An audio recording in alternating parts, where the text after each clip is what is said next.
to introduce our final speaker, the greatest voice against imperialism and war of our time, George Galloway.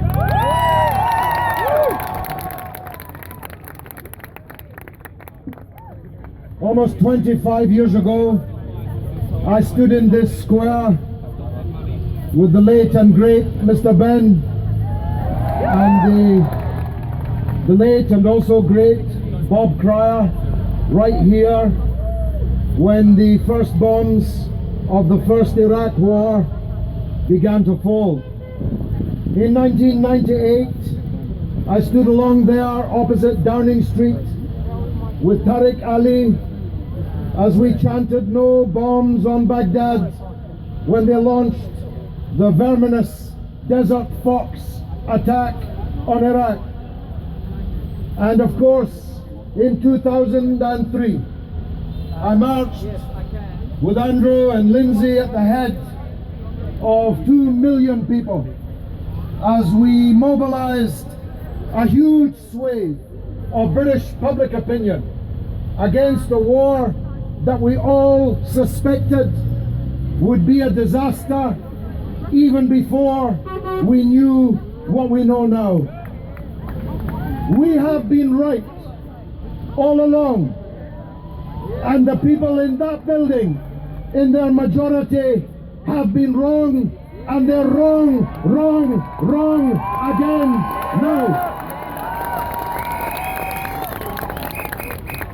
Andrew, they might as well set up Chilcot 2 now, just to save time, just to save a bit of time, because this latest war, if it happens, cannot possibly go well.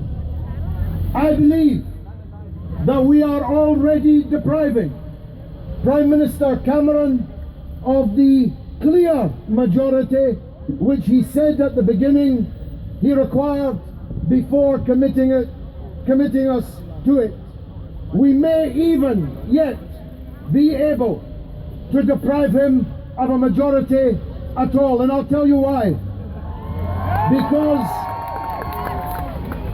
MPs' phones, I know because I was in there a long time and I was very friendly with the staff, including the telephone operators.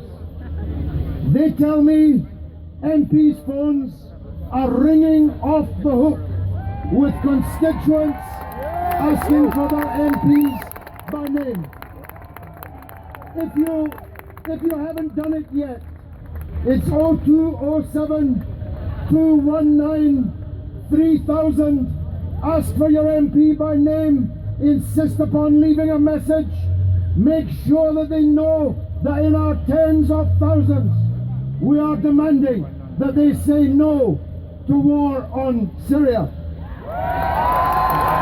I know also from the IT staff in there, the MPs' mailboxes are full and emails are bouncing back.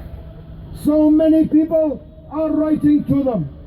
And I also know, as everyone following it closely knows, that the Ben Cameron war, as sadly it will become known, the Ben Cameron war will command nothing like the number of Labour MPs that were being predicted in the newspapers only a few days ago. Because this is a war that doesn't even have the support of the Daily Mail. It doesn't even have the support of the Financial Times. And this is an in-joke, Andrew. It doesn't even have the support of the Observer this time. This is a war where even right-wing personalities like Sir Max Hastings, Peter Oborne, Peter Hitchens, Simon Jenkins, people who know a thing or two about war, know a thing or two about history, know that this is ill-conceived, ill-intentioned, and ill-fated. And if it happens, support for it will not survive the first public relations disaster. Ask not for whom the bell tolls. The bell tolls for every MP that goes into the lobby and votes for it, whichever party they represent. Support will not survive the first pictures of the first children being carried out from the rubble of the first hospital, the first housing complex, bombed in error by our armed forces. It will not survive the first footage, I'm sorry to tell you, of the first British pilot in the hands of the savages of ISIS and Al-Qaeda. And I am even sorrier to say, as someone running to be mayor of this city, it will not survive the first atrocity which these fanatics will seek to carry out here on the streets of London. So for all of these reasons, this war must be opposed. We're opposing it, and we need those people over there to oppose it too.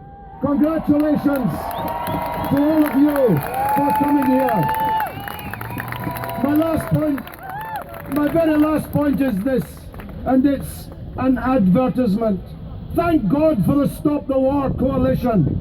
Without the Stop the War Coalition, none of these protests would have been possible. So if you're here tonight and you haven't joined, or like me, you haven't paid this year for the Stop the War Coalition, do it, join it, make it bigger, make it stronger, because I'm sorry to tell you, this won't be the last time we'll have to be on the streets of London. Thank you very much indeed.